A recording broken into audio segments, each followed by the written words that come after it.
Get out your galoshes, your umbrellas, your wet weather gear, because it's about to rain a whole bunch of shit right now. It's time. It's time. With the top 25 taken care of, it's time for the 5 biggest disappointments of the year 2011. Now, first off, I should preface this. Things that you're not going to see on this list. You're not going to see Limp Bizkit. You're not going to see Lil Wayne. You're not going to see Lady Gaga or Justin Bieber. You're also not going to see stuff like The Devil Wears Prada because, they can't determine whether or not they're metal or not. At least stores can't determine. And their fans get pissed off whenever they feel they've been unjustly classified. Yes, that's a true story. But what you are going to see, what you are going to hear about in the next couple of minutes are 5 of the biggest miserable piles of goat vomit that ever were encountered this year. And no, Country Goes Black Metal will not be one of them, nor will Punk Goes Pop 4. We start with number 5. Winds of Plague, bro.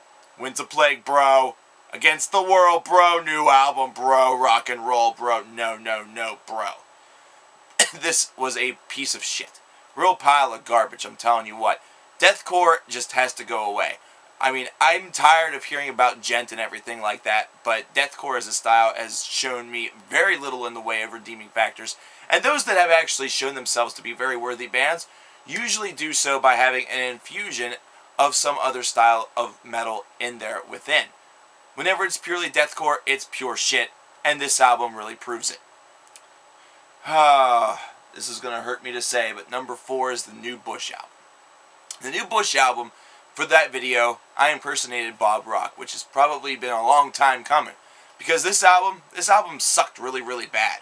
This was a terrible, terrible accomplishment for Bush, who have put out such great albums such as 16 Stone, Razor Blade Suitcase, and The Science of Things.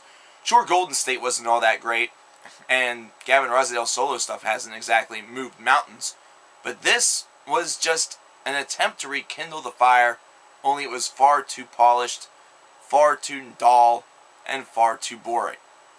That brings us to number 3, and this will surprise a lot of you. Number 3, Metallica and Lou Reed, Lulu. A lot of you out there are probably thinking, why is this not number 1, Cover Killer Nation? Well, because it's Metallica and Lou Reed. It's a combination of two artists that individually are pretty good and have a long-lasting legacy. But whenever you put the two together, they are kind of a clashing of styles. You have a very hard and aggressive thrash metal stylings of Metallica going up against the almost drone stylings of Lou Reed. It just doesn't really seem like it would pair up very well. And it didn't. It didn't pair up well at all. This is an album that's too mauled down by Lou Reed's drunken, aboshed vocals, and they're too busy talking about sex organs and tables and other furniture and other random nouns that it just doesn't seem to make any sense whatsoever whenever you really boil it down to it. It's a 2 CD set all about a couple of German plays. And let me tell you something, I'd rather try my damnedest to find the German plays or just build a time machine and go see them live. Because those plays, at least, those were revolutionary, those were controversial. This album, the only thing that's controversial about it is how terrible the shit smell is. That brings us to number 2. Number 2 may also surprise you. Elud Divinium Insanus by Morbid Angel. This is the original shitstorm of the year, the original disappointment, the one that got the whole bag of vomit really going. Back in June, everybody was rejoicing because a new Morbid Angel record was upon us until they heard it. This dilapidated garbage, this combination of Comba Christ and Morbid Angel to make Morba Christ just absolutely fucking sucks. It Morba sucks, it Comba sucks, it sucks in all levels. This is a really, really bad album. But it at least had maybe 1 or 2 songs that were reminiscent to death metal, so it really couldn't take the cake. But if it couldn't take the cake, the shitty poo-poo duty cake, what could take the shitty poo-poo dirty cake? Well, only one album. An album that had absolutely no appeal whatsoever, an album that sold extremely poor, and an album that was to the point where I openly told people who were longtime fans to stay away. Yeah, that's it. Dedicated to Chaos by Queensryche.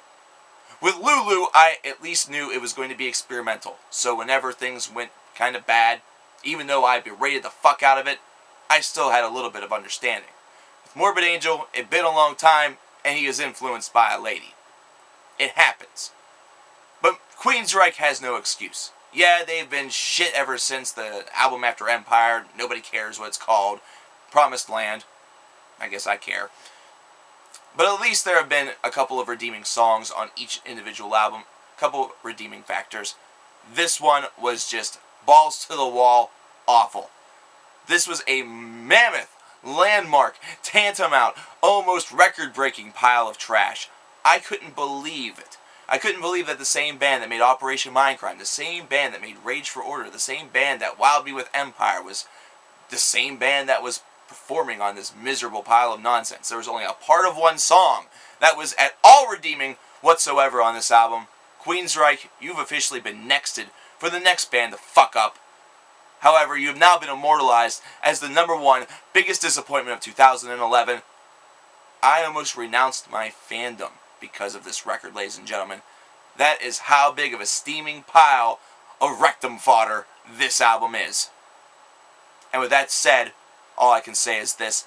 I pray to God that 2012 treats us a little bit better with these big mainstream releases. Because if I have to chronicle something like this again with such big names, I may shoot people.